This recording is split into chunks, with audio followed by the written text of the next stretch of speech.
Hey everybody, JTISREBORN here, and welcome to another edition of my Batman the Animated Series reviews. This time we're going to be taking a look at episode number 67, known as Bullet for Bullock, or A Bullet for Bullock. So, as you can tell by the title, this episode is centered around the character of Harvey Bullock, who we've grown to know over the course of the series. He's kind of a tough cop. He's got a bit of an attitude problem. He doesn't really like Batman, but deep down we know he's a good guy. So, this is the episode centered entirely on him. Batman's with him there too. So the episode begins. Harvey is being, targeted by someone on his way home. He tells Batman. Batman's like, okay, I'll look into helping you. Then he goes back to his apartment. He lives in a shitty place. He has the building's landlord or whatever named Nivens just hates Bullock with a passion.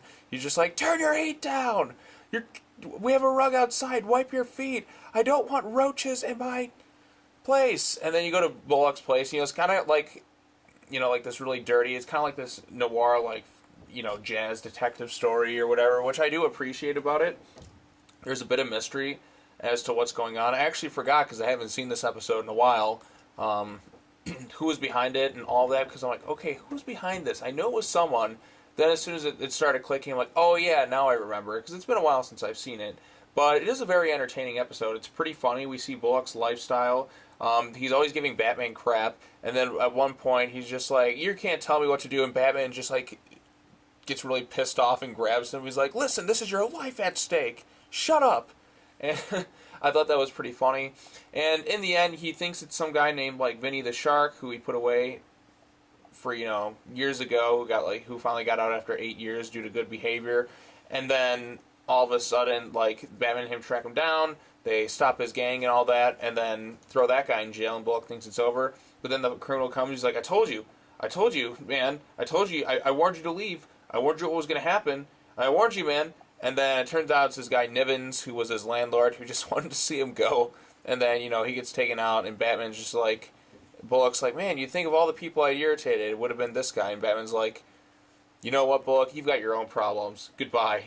And so Nivens gets taken away, and I think that's kind of the gist of it. Also, Summer Gleason makes an appearance in this episode, but Bullock kind of betrays her trust by snooping through her stuff. So there's that. So I think that was pretty funny.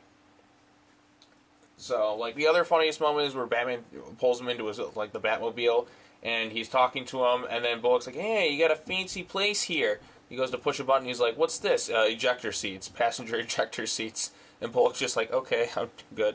And so they work together. This episode's a great episode for showcasing the dynamic between Batman and Harvey Bullock, because Harvey Bullock, like I said, he's like the go-to cop of the show. I mean, Jim Gordon's obviously a cop too, but as the detective, Harvey Bullock is kind of comedic in that. You see him just he's a slob, and he's a definite hard ass, but he has a good heart, so he is a good guy.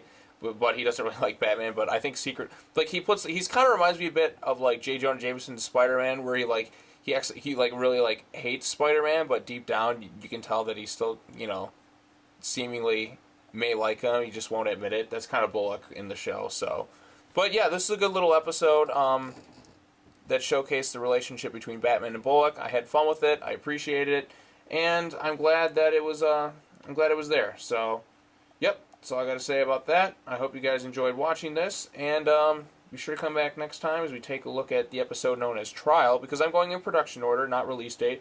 Otherwise, Bullet for Bullock's one of the last episodes they ever released, so that's neat. But anyways, thanks for watching, everybody. Talk to y'all later. Let me know in the comments below, by the way, what you thought of a Bullet for Bullock. Is it one of your favorites, least favorites? And we'll discuss it then. Okay, take care now. Bye-bye then.